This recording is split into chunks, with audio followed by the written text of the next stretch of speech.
श्री शिवाय नमस्तुभ्यं। में आप सभी को आप सबका स्वागत है मेरे YouTube चैनल शिव की दीवानी में। तो आज मैं आपके लिए एक नए टॉपिक की वीडियो लेकर आई हूँ जिसके बारे में हमारा जानना बहुत ज़रूरी है। जैसा कि हम सब शिव जी की पूजा करते हैं, शिवलिंग की भी पूजा करते हैं।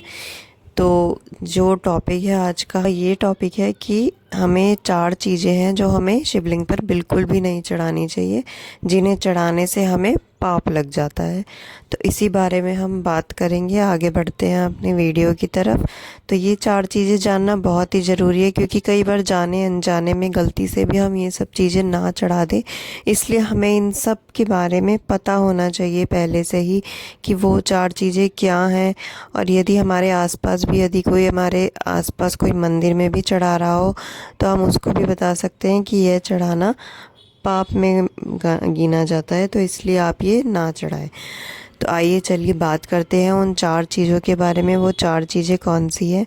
तो जैसा कि आप सब जानते हैं, भगवान ने 4 चीज़ें स्वीकार नहीं की है। सबसे पहली चीज़ है उसमें रोली। शिवलिंग पर रोली कभी नहीं चढ़ाई जाती है।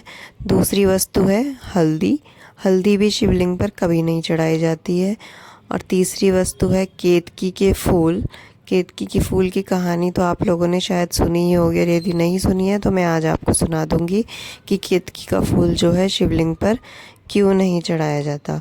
और चौथी चीज़ है तुलसी दल। तुलसी दल भी हम कभी भी शिवलिंग पर नहीं चढ़ाते हैं, क्योंकि तुलसी दल चढ़ाने से हमें पाप लगता है। तो चलिए शुरू करते हैं और जानते हैं कि ये सब चीज़ें शिवलिंग पर क्यों नहीं चढ़ाई जाती है। सबसे पहले बात करते हैं हम रोली की।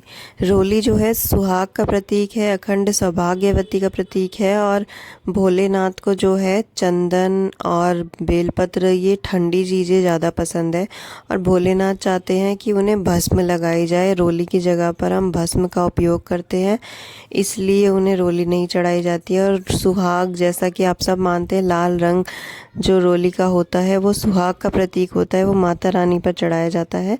इसलिए जो है भोलेनाथ पर रोली नहीं चढ़ाई जाती है। उसका एक और रीज़न है कि रोली जो होती है वो थोड़ी गर्म प्रवृत्ति की होती है, और भोलेनाथ को सभी चीज़ें जो है, वस्तुएं जो है ठंडी पसंद है। जैसे दूध है, दही है और शहद है, ये सब चीज़ें जो है ठंडी होती हैं, बर्फ़ है।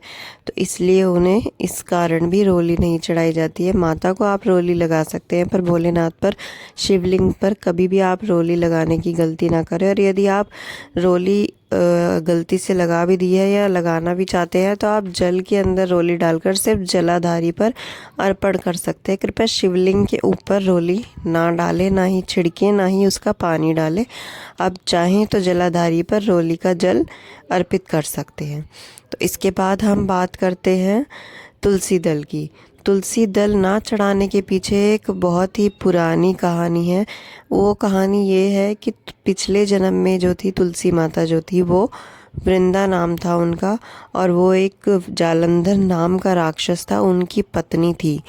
तो जालंधर जो था वो बहुत ही ज़्यादा आतंक मचा रहा था, जिस कारण भोलेनाथ ने उसका वध किया था। और वध करने के बाद जब तुलसी माता को पता चला कि भोलेनाथ जी ने मेरे पति जालंधर की मृत्यु उसको मारा है, तो माता रानी ने ऐसा कहा कि मेरे जब भी शिवलिंग की पूजा होगी तब मेरी जो है, मेरा प्रयोग वर्जित माना जाएगा। ऐसा माता रानी ने बोला, ऐसा वरदान मांगा, जिस कारण इस जन्म में वो तुलसी माता के रूप में पैदा हुई। पर जिस कारण पिछले जन्म की इस वस्तु के कारण, इस मृत्यु के कारण, वह तुलसी दल इस जन्म में भी शिवलिंग पर नहीं अर्पित किया जाता है। तो तुलसी दल भी आप कभी ना चढ़ाएं, गलती से भी ना चढ़ाएं। और ना ही कभी भी तुलसी के गमले में पार्थिव शिवलिंग का निर्माण करें। ये सब बातें ध्यान रखने योग्य होती हैं। और ना ही कभी भी जो भोलेनाथ के जो अभिषेक का जल होता है, जो आप पार्थिव शिवलिंग का करते हैं, या घर में जो शिवलिंग है उसका जो जल होता है, उसे भी कभी भी तुलसी के पौधे में अर्पित ना करें। और ना ही कभी शिवलिंग को, छोटे शिवलिंग को तुलसी के जो पौधा है उसमें विराजमान करें। यदि आप चाहें तो तुलसी के अंदर शालिग्राम जी को रख सकते हैं, क्योंकि शालिग्राम जी जो है इस जन्म में तुलसी जी के पति माने गए हैं। तो आप शालिग्राम जी रखिए। पर शिवलिंग पर तुलसी कभी भी अर्पित मत कीजिए। और ना ही यदि आपका कोई शिव जी से रिलेटेड कोई व्रत हो, 16 सोमवार का, शिवरात्रि का, तो आपको उस दिन तुलसी दल को नहीं तोड़ना है, ना ही तुलसी दल को छूना है, और ना ही तुलसी दल को अपनी पूजा के प्रयोग में लेकर आना है। तो ये सब बातें आप हमेशा ध्यान रखें, और गलती से भी भूल कर भी शिवलिंग पर तुलसी को ना चढ़ाएं, और ना ही तुलसी को छुएं व्रत वाले दिन। तो अब हम बात करते हैं हल्दी की। तीसरी वस्तु क्या है? हल्दी।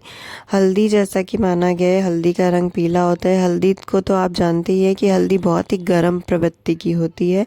हल्दी जो है बॉडी के अंदर, जब हम लेना शुरू करते हैं हल्दी, तो हमारी बॉडी में गर्मी पैदा कर देती है, और हमारी बॉडी के जो भी टिश्यूज़ होते हैं उन्हें हील करना शुरू कर देती है।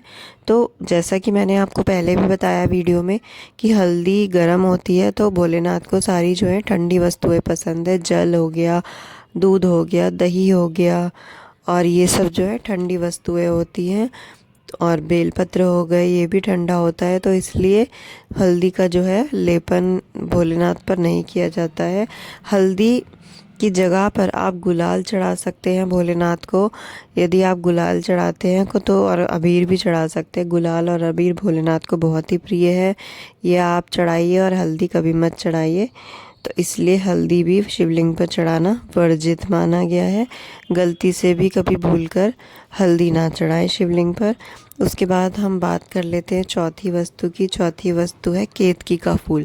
केतकी के फूल के पीछे भी एक बहुत ही पुरानी कथा है। वो कथा ये है, एक बार विष्णु भगवान और ब्रह्मा जी के बीच में एक युद्ध छिड़ गया कि कौन सर्वश्रेष्ठ है।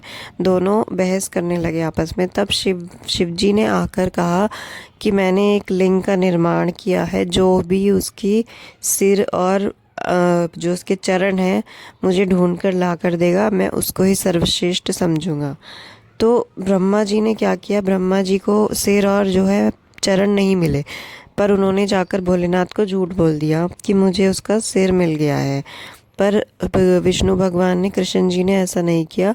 उन्होंने साफ साफ सच सच बता दिया कि मुझे ना तो सिर मिला है और ना ही चरण मिले हैं। पर जब ब्रह्मा जी ने ये झूठ बोला तो उनके साथ केतकी के फूल और गौ माता ने भी उनके इस झूठ में उनका साथ दिया।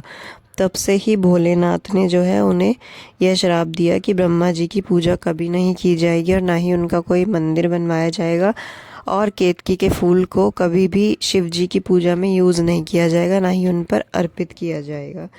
और गौ माता को भी कहा कि गौ माता ने जिस मुंह से झूठ बोला है उस मुख की पूजा नहीं की जाएगी गौ माता की।